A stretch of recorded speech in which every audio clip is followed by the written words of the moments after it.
안녕하세요. 유상민 목사입니다. 오늘 어머니가 코로나 백신을 맞으셨습니다. 오후 2시까지 아시안게임 주 경기장으로 오라고 해서 갔는데 입구부터 접종 시스템이 아주 잘 돼 있었습니다. 고령인 접종 대상자들을 배려해서 카트로 이동을 도왔고 또 휠체어로 자원봉사하시는 분들도 있었습니다. 적재적소의 인력이 배치되어서 불편함 없이 접종을 할 수가 있었습니다. 따로 교육을 받은 것인지 어떤 것인지 모르겠지만은 관계자들 모두 아주 지나치다 싶을 정도로 친절했습니다. 지나쳤다는 말이 불편했다는 말은 아닙니다. 아주 편안하게 잘 대해주었습니다. 동선에도 불편함이 없었고 어느 누구도 급하게 서두르거나 퇴근하지 않았습니다. 충분히 기다려주고 충분히 들어주고 또 충분히 설명해 주었습니다. 오래 서 있지 않아도 되도록 곳곳에 의자를 많이 배치해 놓았고요. 또 질서를 지켜서 진행을 하되 융통성 있게 순서를 진행을 했습니다. 그 모습이 보기에 참 좋았고요. 뭔가가 대접받고 존중받으면서 주사를 맞았다 하는 그런 생각이 들어서 마음이 좋았습니다. 백신 접종 후에 어머니와 둘이서 식사를 하고 집에 돌아왔습니다. 처음에는 새로 생긴 아주 깨끗한 설렁탕 집이 있길래 그곳에 갔는데 오는 토요일 오픈이라고 합니다. 그래서 못 먹었고요. 그래서 그 옆에 있는 파스타 집에 갔는데 브레이크 타임이었습니다. 그래서 못 먹었고요. 그래서 1년 내내 문 닫지 않는 삼계탕 집에 갔는데 신기하게 그곳에도 문이 닫혀 있었습니다. 확인은 해보지 못했지만 그것도 브레이크 타임이 아니었을까 싶은 생각이 듭니다. 그래도 포기하지 않고 네 번째 식당을 갔는데 그 네 번째 식당은 콩나물 국밥집이었습니다. 거기는 제가 혼자서도 종종 들려서 식사를 하는 곳이고 제 어머니하고도 몇 번 다녀왔던 그런 식당이기도 합니다. 그곳에서 아주 늦은 점심 식사를 했는데 어머니가 땀을 흘리면서 아주 흡족하게 식사를 많이 잘 하셨습니다. 아마도 하나님께서 우리 모자를 오늘 점심은 콩나물 국밥 먹어라 그런 계획으로 또 그런 마음으로 나머지 식당 문은 다 닫게 하신 것이 아니었는가, 저 혼자서 그런 생각을 해봤습니다. 오늘 모처럼 밖에 나온 어머니가 활짝 핀 봄꽃을 보면서 아주 많이 좋아하셨습니다. 백신 접종하셨는데 앞으로 당분간 별 부작용 없으면은 어머니 모시고 꽃구경 한번 나와야 되겠다, 이런 생각이 들었습니다. 오늘 말씀 보시겠습니다.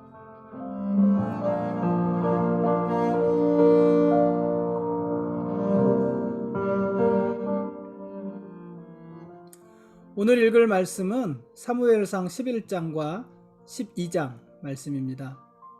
사울은 왕으로 기름 부음을 받았지만 아직 왕으로서의 입지는 다지지 못했습니다. 사울은 여전히 농사 짓는 사람입니다. 그러니 그 외모만 보면 그가 왕인지 아닌지 구분도 되지 않았을 것입니다. 더군다나 사무엘이 사울에게 왕으로서 기름을 부었지만 그러나 사울을 왕으로 인정하지 않는 사람들, 공개적으로 인정하지 않는 사람들도 있었습니다. 그런데 그런 사울에게 왕으로서의 능력을 입증할 기회가 왔습니다. 암몬 사람 나하스가 요단강 동쪽에 있는 길르앗 야베스를 침략한 것입니다. 여러분, 길르앗 야베스 기억나십니까? 어느 곳일까요? 어떤 곳일까요?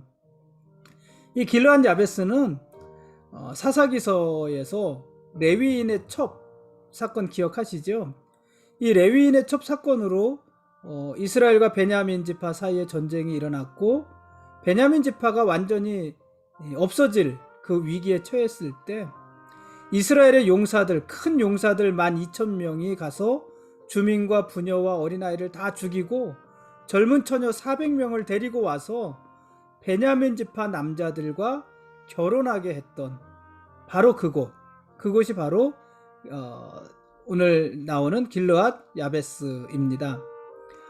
그러니까 이 길르앗 야베스는 베냐민 지파와의 관계를 생각하면은 어떤 것일까요? 베냐민 지파와의 관계를 생각하면은 베냐민 지파의 외가, 외가들이 다 모여 있는 곳, 그런 것이라고도 말을 할 수가 있을 것입니다. 아무튼 암몬 사람 나하스가 이 길르앗 야베스를 침략한 후에 뭐라고 말을 했냐면, 내가 너희 오른 눈을 다 빼야 너희와 언약하리라, 이렇게 말을 했어요. 길르앗 야베스에 사는 사람들의 오른쪽 눈을 다 빼버리겠다 하는 것이에요. 그렇게 함으로 온 이스라엘의 모욕거리가 되게 하겠다, 또는 온 이스라엘이 모욕을 당하게 하겠다, 이렇게 말을 했습니다. 이렇듯 길르앗 야베스가 처한 위급한 상황에 대해서 사울이 들었습니다. 왕이 들은 것입니다. 그래서 사울은 그 일에 대해서 분노하면서 이스라엘 각처에 군대를 모았습니다. 소집을 했습니다. 그랬더니요, 자그마치 33만 명이 모였어요. 성경에 보니까 왜 그렇게 많이 모였냐면, 하나님께서 이스라엘 모든 사람들에게 사울을 두려워하는 마음을 주셨다고 했어요. 지금까지는 사울의 왕권을 무시하고 사울을 비웃고 조롱하는 사람들이 있었지만, 그들조차도 사울을 두려워하게 됐고, 사울의 말을 거역할 수가 없었어요. 그래서 전쟁을 하겠다고 나온 사람들이 33만 명이었던 것입니다. 많은 숫자죠. 사울은 그들을 세 분대로 나누고요, 3대, 셋으로 나누고 새벽에 암몬을 기습 공격합니다. 그리고 암몬 사람들을 그곳에서 완전히 쫓아내었습니다. 졸지에 기습을 받은 암몬 사람들은 아주 대패해서 두 사람도 함께 한 자가 없을 정도로 뿔뿔이 흩어져서 도망을 가게 되었습니다. 사울이 이긴 것이고 이스라엘이 이긴 것입니다. 특히 이스라엘의 왕이 된 사울이 첫 번째 전쟁, 암몬과의 전쟁에서 크게 승리한 것입니다. 이 사울의 첫 번째 전쟁은 아주 인상적인 승리 아닙니까? 암몬과의 전쟁에서 승리한 후에 이스라엘은 비로소 사울을 자신들의 왕으로 인정했습니다. 그동안 사울을 반대하던 사람들도 자취를 감추었고요, 사울도 굳이 그 사람들을 밝혀내고 그 사람들을 불러와서 추궁하지 않았습니다. 사무엘은 이때의 사람들을 길갈로 다 모았습니다. 그리고 그곳에서 사울을 왕으로 삼고 여호와 앞에 화목제를 드리면서 사람들과 함께 기뻐했습니다. 이전에 이미 기름을 부어서 왕이었지만은 이제 실질적인 왕이 된 것입니다. 이스라엘의 왕이 세워졌으니 이제 사사의 역할은 그리 필요하지 않게 되었습니다. 게다가 사무엘은 이미 늙었습니다. 그래서 사무엘은 자신의 모든 공식적인 직임을 다 내려놓습니다. 그리고 사무엘은 이스라엘 백성들을 불러 모아서 마지막이 될 수도 있는 이야기를 하게 됩니다. 그 내용이 오늘 우리가 읽을 사무엘상 12장 말씀입니다. 사무엘의 말입니다. 사무엘은 자신이 하나님 앞에서 재판할 때 언제나 공정했고 이스라엘을 의로움으로 이끌었다, 이렇게 이야기를 했습니다. 그리고 이스라엘의 역사를 돌아보는데요, 그동안 이스라엘은 반복적으로 여호와를 거역했고 거기에 더해서 왕을 요구함으로 또 한 번 여호와를 거역했다, 이렇게 지적을 합니다. 그러나 그럼에도 하나님께서는 이스라엘의 요구대로 그들에게 왕을 주셨습니다. 그러니 이제부터 이스라엘이 여호와를 경외함으로 살아가면 복을 받을 것이고, 이스라엘이 만일 여호와를 버리면 여호와께서도 그들을 대적하실 것이다, 이렇게 이야기합니다. 이렇게 백성들에게 말하기를 마친 후 사무엘이 하나님께 기도했습니다. 그러자 하나님께서 하늘에서 응답을 주셨는데, 그 응답이 우레와 뭐였어요? 우레와 비였어요. 우레와 비를 보내주신 겁니다. 여기에 이스라엘이 깜짝 놀라고 두려워했습니다. 왜 놀라고 왜 두려웠을까요? 이때는요, 비 오는 때가 아니에요. 이때는 밀 베는 때라고 그랬잖아요. 밀을 추수하는 때. 건깁니다. 비가 오지 않는 때입니다. 그런데 느닷없이 하늘에서 우레가 치고 비가 오기 시작하니 이스라엘이 얼마나 놀랬겠습니까? 또 그런 일을 행하시는 하나님이 얼마나 두려웠을까요? 여기까지가 오늘 우리가 읽은 사무엘상 11장 12장 말씀입니다.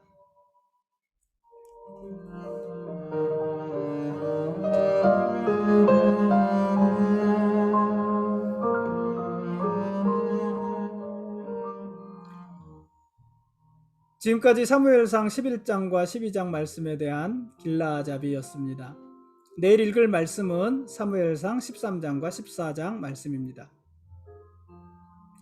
사울이 왕이 된 후 자신을 반대하는 세력들을 다 포용했습니다.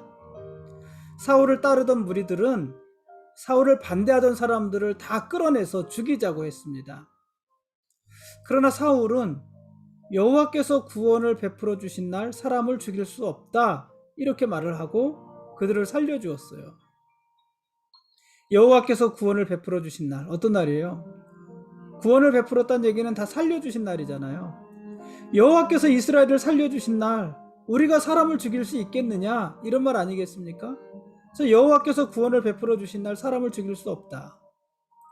그래서 이 사울 왕은 자신을 반대하던 사람들, 자신을 험담하며 모욕하는 사람들, 이들을 이때 용서했고 그들을 죽이지 않았을 뿐 아니라 받아들이고 그들과 함께 했던 것입니다. 이 당시의 모습을 보면은요, 확실히 이 사울은 왕이 될 만한 기질이 있었던 것 같아요. 그러니까 나중에 이 사울과 다윗이 굉장히 비교가 되겠지만은요, 사울은 왕이 될 만한 사람이었어요. 거기에 반해서 다윗은요, 왕이 될 만한 자가 아니었잖아요. 아버지 이새가 볼 때에도 다윗은 왕의 제목이 아니었어요. 그래서 그를 끝까지 사무엘에게 보여주지 않았잖아요. 그런데 두 사람이 왕이 된단 말이에요. 왕이 될 만한 자가 왕이 됐는데 그는 실패한 왕이 되는 거고요. 왕이 될 수 없는 자가 왕이 됐는데 그는 가장 위대한 왕이 되는 것이에요. 이게 참 아이러니하지 않습니까? 여러분, 하나님의 인도하심이 중요한 것입니다. 내가 실력을 쌓고 자질을 갖추고 인격을 만들고 다 중요하죠. 그렇게 해야지요. 그런데 결정적인 것은 하나님이에요. 그래서 우리가 하나님 앞에 어떻게 순종하느냐가 제일 중요한 것 아니겠습니까? 왕의 재질을 가지고 있었던 사울, 그러나 실패한 왕, 가장 비참했던 왕. 왕의 자질이 없었던 다윗, 그러나 가장 위대했던 왕, 다윗. 어쨌든 이 사울은 왕이 되어서 자신을 반대하던 사람들을 포용했습니다. 그들을 죽이지도 않았고 버리지도 않았습니다. 여러분, 우리가 누군가에게 서운하고 뜻이 맞지 않다고 해서 그 사람을 배제해 버린다면, 나랑 마음에 맞지 않아, 안 보면 그만이지 뭐. 나를 굉장히 미워해, 싫어해, 나를 불편하게 해, 힘들게 해, 안 보면 그만이지 뭐. 우리가 이렇게 쉽게 반응하잖아요. 안 보는 거 사실 제일 쉬운 일입니다. 근데 우리가 그렇게 하다 보면 여러분, 우리 주변에 누가 남을까요? 우리 주변에 결국 아무도 남지 않게 될 것입니다. 그러므로 여러분 주위에 여러분을 힘들게 하는 사람들이 있더라도 그 사람들과의 관계를 함부로 하지 마십시오. 사람과의 관계를 쉽게 정리하지도 마십시오. 오히려 힘을 내서 나와 다른 사람을 품으시고, 누구처럼요? 이 초창기 사울처럼 나와 다른 사람을 품으시고 그 사람과 함께 어울려서 살아가십시오. 여러분, 그들 중에 우리를 돕는 천사가 있는 것입니다. 하나님은 항상 사람을 통해 우리를 돕지 않으십니까? 그러니까 내가 내 마음에 맞지 않고 나를 힘들게 하고 고통스럽게 하고 내 인생에 도움이 되지 않고 이렇게 생각하는 사람인데, 그들 중에 하나님이 보내신 천사가 있을 수 있는 거예요. 그러니까 사람과의 관계를 함부로 하지 마십시오. 관계를 잘 맺으시고 잘 지탱해 가십시오. 그들 중에 우리를 도울 자가 있을 것입니다. 사울이 왕이 됨으로 사사시대는 끝이 났습니다. 이제 왕들이 통치하는 왕정시대가 시작되었습니다. 그러나 사사시대를 이끄신 분도 하나님이시고요. 앞으로 왕정시대를 이끌어 가실 분도 하나님이십니다. 그러므로 장차 이스라엘의 왕이 될 사람들, 이스라엘의 왕이 될 사람들은요, 뭐가 제일 중요합니까? 그들이 하나님의 말씀을 듣고 그 말씀에 순종하는 것이 제일 중요한 거예요. 그래서 이제 앞으로 이스라엘의 많은 왕, 특히 남북 왕조의 많은 왕들이 나올 거잖아요. 결국 이들의 싸움은 뭐냐면 하나님의 말씀을 따르고 순종하느냐 그렇지 않느냐, 그 싸움이에요. 그 싸움에 이기면 선한 왕인 것이고요. 그 싸움에 져버리면은요, 악한 왕이 되는 것입니다. 하나님 말씀을 붙잡고 순종할 때 이스라엘의 왕정 시대가 성공할 수 있습니다. 앞으로 어떻게 될까요? 모든 세대에 걸쳐서, 또 모든 시대에 걸쳐서 하나님이 왕이십니다. 그리고 우리는 그분의 백성들입니다. 고맙습니다.